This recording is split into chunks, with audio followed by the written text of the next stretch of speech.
Donc, moi, c'est Jean-François Patingre. Moi, c'est Raymond Leroy.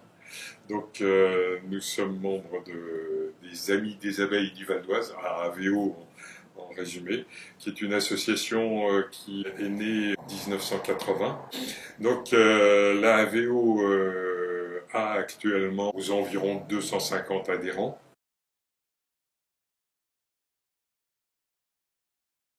Le frelon asiatique est arrivé en 2014 dans le Val d'Oise de façon claire, avec pas mal de pression.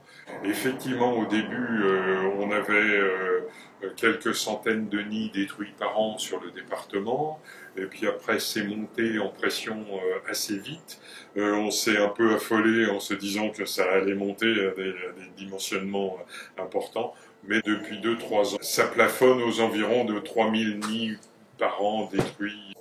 On a eu beaucoup de nids il y a 2 ans. L'an dernier, il y avait aussi beaucoup de nids.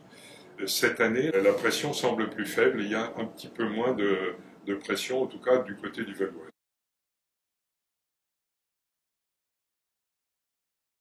Dès le départ, on s'est structuré dans le département du Val d'Oise, de façon à ce qu'il y ait à la fois de la surveillance et à la fois de l'action. Et on a développé des liens particuliers avec des insectiseurs, ce qui a donné lieu à une application pilote du plan national de lutte contre le frelon asiatique.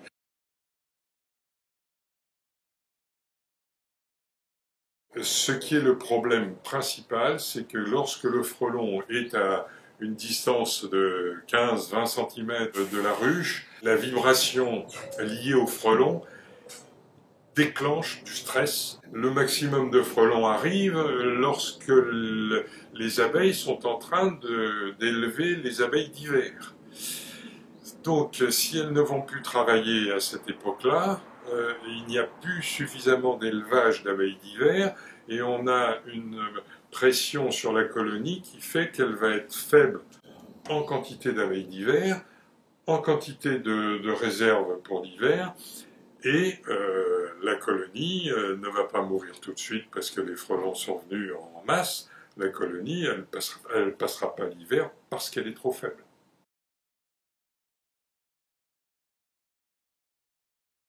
On est une dizaine à mettre au point, à échanger. Après, on l'étend à une quinzaine, une vingtaine de ruchers pour être sûr que ça fonctionne. Et une fois qu'on est sûr qu'une solution fonctionne, on la publie sur notre site parce que notre but, c'est de faire connaître. Et en aucun cas, on veut faire du business avec ça.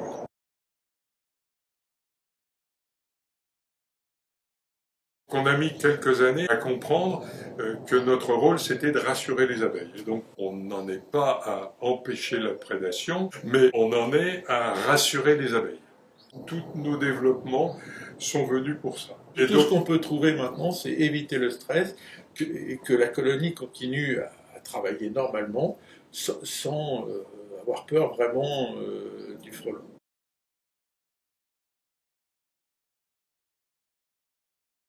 On piège les frelons par rapport à leur biologie et leurs habitudes.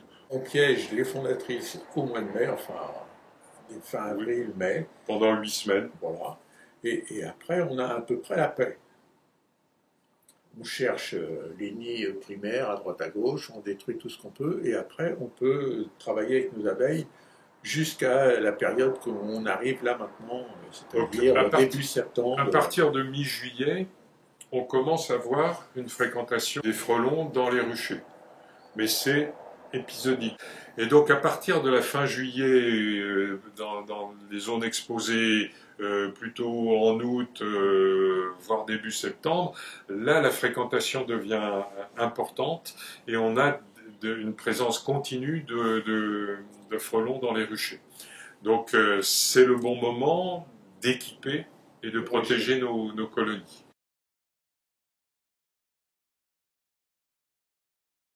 Je pense que ça affaiblit quand même, ça affaiblit la pression sur les ruchers. Je pense que notre travail est efficace.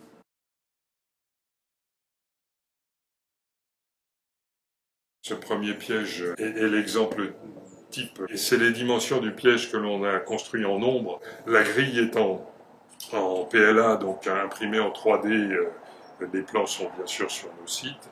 Le plan de l'ensemble est sur le site. Il est indispensable que les insectes, y compris les insectes qui ne sont pas cibles, ne puissent pas accéder à l'appât, qu'ils accèdent aux vapeurs, aux odeurs, à tout ce qui est attractif dans les appâts liquides que l'on met, mais il ne faut absolument pas qu'ils puissent y toucher pour éviter une contamination à la fois à l'intérieur des espèces, mais entre espèces de toutes les maladies du coin.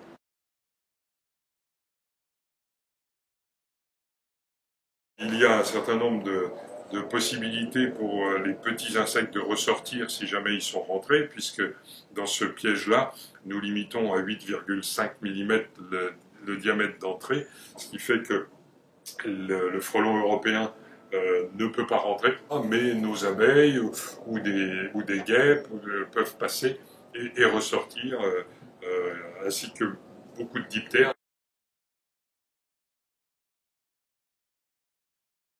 Il suffit de prendre du sirop liquide, donc un sirop 40-60, 42 sucres, 60 d'eau, et de mettre de la levure de boulanger dedans, de laisser fermenter pendant un jour ou deux.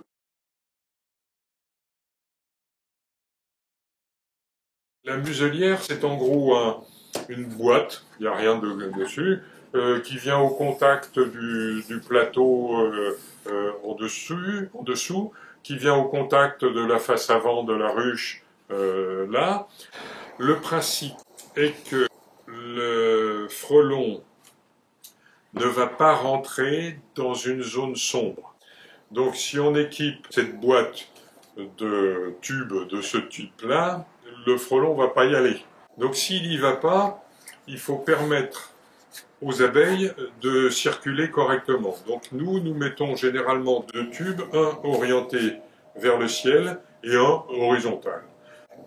Les abeilles qui sortent dans la boîte voient tout de suite avec les ocelles qu'elles ont sur la tête le rayonnement ultraviolet. La première chose qu'elles voient, c'est le ciel. Donc elles démarrent.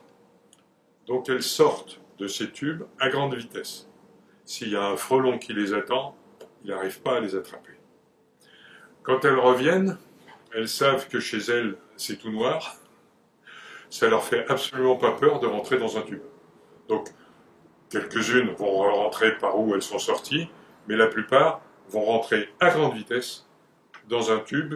Le frelon les attend, elles vont trop vite, elles n'arrivent pas à les attraper.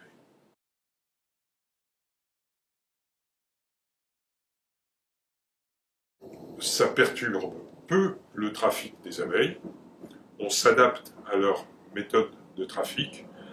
Par contre, le frelon, vu la vitesse à laquelle elle bosse, n'arrive pas à les attraper, n'arrive pas à les intimider. Donc il n'y a aucun problème de stress grâce à ça.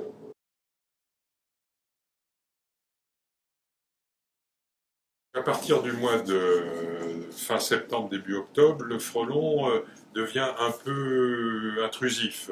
Il se poserait. Donc nous, on ne voudrait pas qu'il rentre. Donc pour pas qu'il rentre, eh ben, on met des petites grilles. Là, ça fait 6 mm, 6 mm 5. L'abeille passe facilement.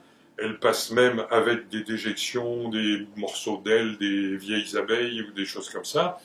On les pose après que les faux bourdons aient été éliminés. Et avec ce dispositif-là, le frelon, il n'y va pas. Donc il reste dehors.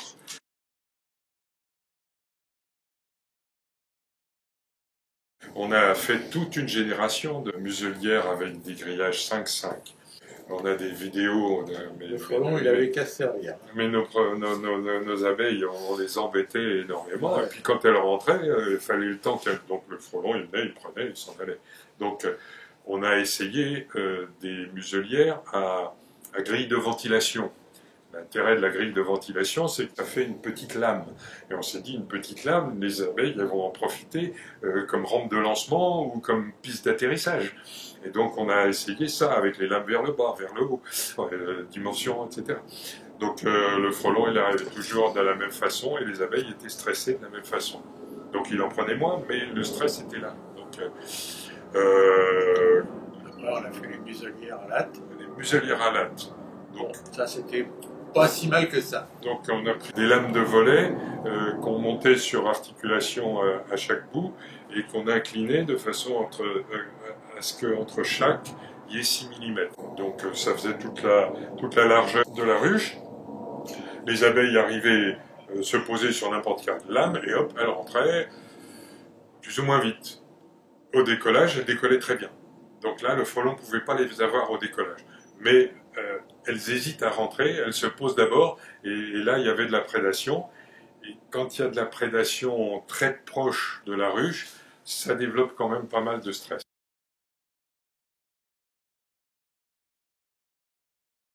Nous préconisons d'habiller le dessous des ruches, de venir mettre quelque chose en dessous qui éloigne le frelon. Il ne faut pas que le frelon ait accès au dessous de la ruche. Le bruit, le frelon qui vient titiller, essayer d'attraper des abeilles, va stresser les abeilles. Moi, dans mes ruchers, j'ai des vieilles hausses que j'ai mis un grillage 5-5 en dessous, le grillage vers le bas, et puis le plancher des ruches, il est posé sur la hausse et la ruche au-dessus. Moi, j'ai mis des filets de fruitier autour des socles. Autour des socles, et c'est pareil. Bon, effectivement, il peut arriver à passer, mais... Pour quel gain, donc il n'y va pas.